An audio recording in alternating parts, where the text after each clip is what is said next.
Hello, Mario's back today with a new video. I hope you're happy, strong and healthy. Today I'd like to talk about the magnetic pole. The way the magnetic pole is moving and wandering around makes a lot of people worrying about a possible pole flip. And I'd like to talk about the possibility that such a pole flip could occur and how serious this is, of course. Should we be worried about terrible events and catastrophes? What many of you might know is this map of the North Pole, and you'll see in deep purple, in deep purple you'll see the pole starts to run sort of dark pink, and then you see 1904, 1994, 2007 and the green dot where it is supposed to be now. And this galloping of the North Pole lately has worried a lot of people. Navigation systems had to be adjusted because of this large movements. That's not something new, that navigation systems have to be adapted to changes of the magnetic pole movements. So you see from somewhere around 1994 the magnetic pole starts to run, and then from 2001 it starts to run and keeps on running until 2007, and then it starts to run slower. On this map you see this clearly as well. Magnetic polar movement is slowing down. So that is a sign of calming down of the movements.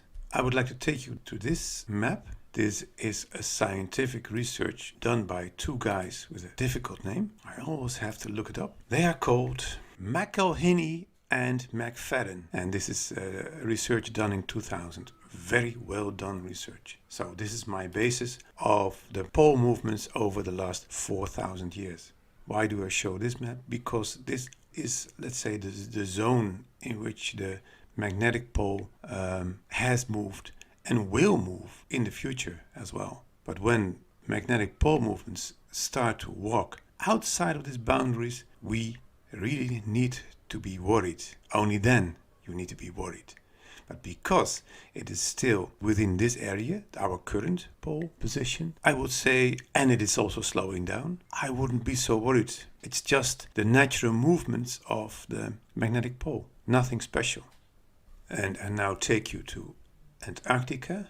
The same is visible here in blue.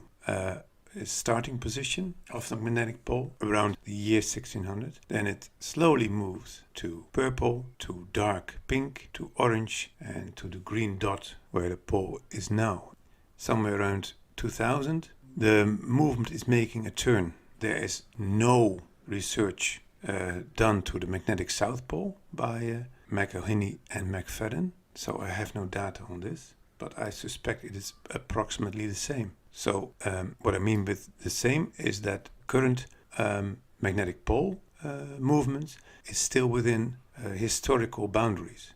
Somewhere around mid-90s, pole starts to make a bend, and I suspect it will start to bend within a few years again. So it might return back to the Antarctic continent.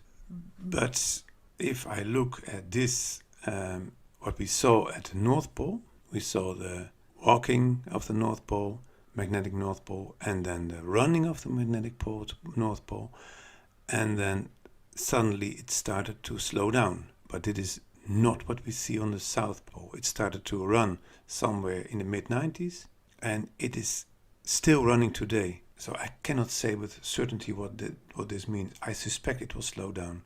Should we be worried about upcoming magnetic pole shift? As you might know, our research is mainly about crustal deformations and the subsequent geographic pole shifts. But this is of course about a magnetic pole shift. I plotted all positions of the magnetic North Pole from 1900 up to 2020. The distance over which the magnetic North Pole moved between 1995 to 2000 is around 150 miles. Then it started to run even faster from 2000 to 2005, about 175 miles. But then it suddenly started to slow down from 2010 to 2015, it is only 135 miles. Between 2015 and 2020, only 130 miles. So this movement of the magnetic pole is slowing down, and that is a sign of possible bend or change in direction back to Canada. So it might make a bend very soon. For this data I use the website of the Kyoto University. They have a very good website with clear positions of the magnetic north and south pole. They have very good data on the magnetic field strength, which is declining. Another thing that is worrying a lot of people is the decline in magnetic field strength. It would be strange if the magnetic field strength would be exactly the same over the years. So it is climbing and it is falling down again. So it's like a sinus. Everything vibrates, everything changes. So the magnetic field strength as well. It's logical. It doesn't mean it will drop immediately to zero and we need to dig shelters and prepare ourselves. And another thing is that many theorists who say magnetic field flips every 12,000 years or so, they do not base their ideas on scientific data. But there is a lot of controversy in polymagnetism, so between the geologists themselves, there is a lot of controversy. When exactly did the last pole flip occur?